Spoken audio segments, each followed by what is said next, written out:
જય માતાજી, જય શ્રી કૃષ્ણ। તો આજે છોલે ચણાનું શાક વઘારવાનું છે। તો અહીંયા કાંદા ક્રશ કરી લઈ લીધા છે, મરચાં અને આદું લઈ લીધું છે, ટમેટાની પ્યુરી લઈ લીધી છે અને છોલે ચણા બાફી નાખ્યા છે।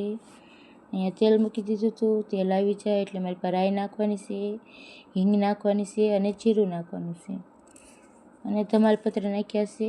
સરસ આપણે વઘાર કરીશું।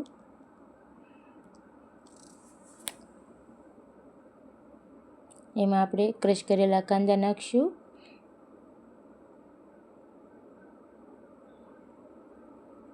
અને સરસ હવે કાંદાને આપણે ચડવા દેવાના છે।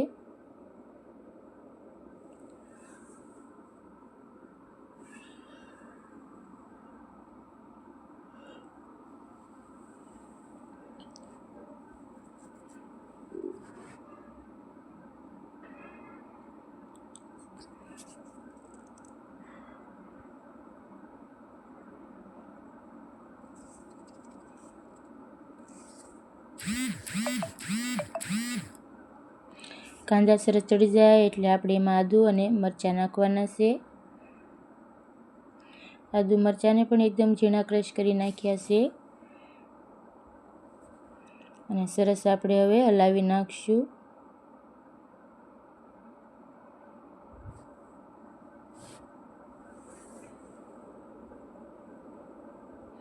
હવે આપણે આમાં ટમેટાની પ્યુરી નાખવાની છે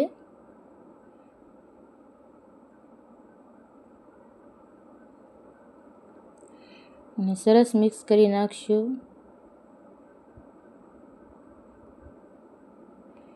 મેં અહીંયા 2 મોટા ટમેટાં લીધા હતા અને સરસ એકદમ પ્યુરી કરી નાખ્યા હતા અને હવે આપણે હલાવી નાખશું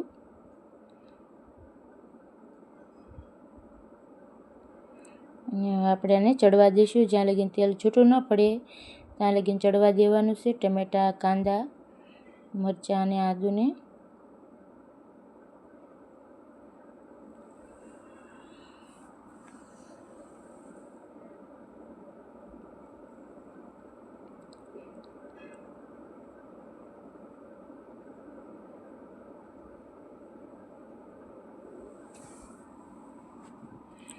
તો તમે જોઈ શકો છો સરસ તેલ પણ છૂટું પડી ગયું છે અને આપણી ગ્રેવી ચડવા પણ આવી છે।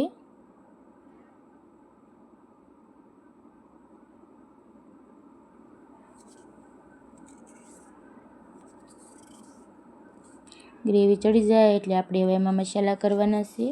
અહીંયા સ્વાદ અનુસાર મીઠું નાખ્યું છે, હળદર નાખી છે, ધાણા જીરું પાવડર નાખ્યો છે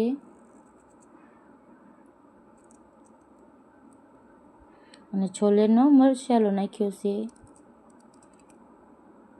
એનાથી સ્વાદ પણ બહુ સરસ આવે અને ટેસ્ટ પણ સારો આવે। સરસ આપણે હવે મિક્સ કરી નાખ્યું છે।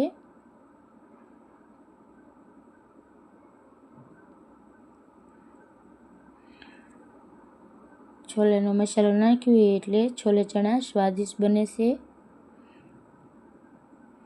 અહીંયા મેં લાલ મરચું નાખ્યું છે, જે પ્રમાણે આપણે તીખું ખાતા હોય એ પ્રમાણે આપણે આમાં લાલ મરચું નાખવાનું છે અને સરસ આપણે બધા મસાલાને મિક્સ કરી નાખશું ગ્રેવીમાં। તમે જોઈ શકો છો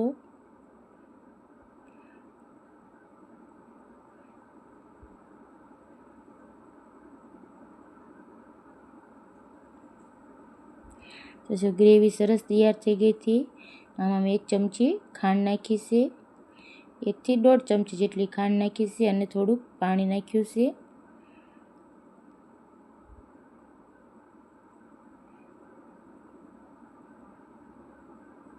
અને સરસ આપણે હવે ગ્રેવી હલાવી નાખશું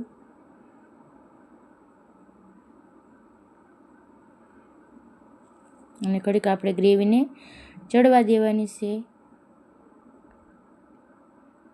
ગ્રેવી સરસ ચડી જાય પછી આપણે એમાં બાફેલા છોલે ચણા નાખવાના છે।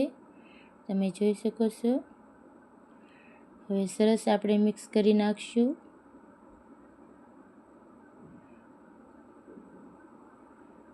તો આજે બનાવ્યું હતું છોલે ચણાનું શાક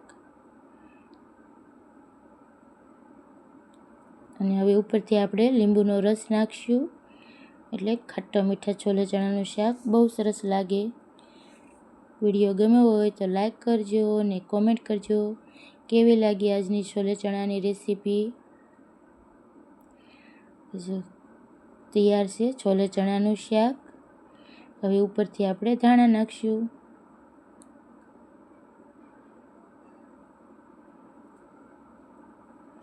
અને ક્યાંથી જોવો છો તે પણ કોમેન્ટ કરજો.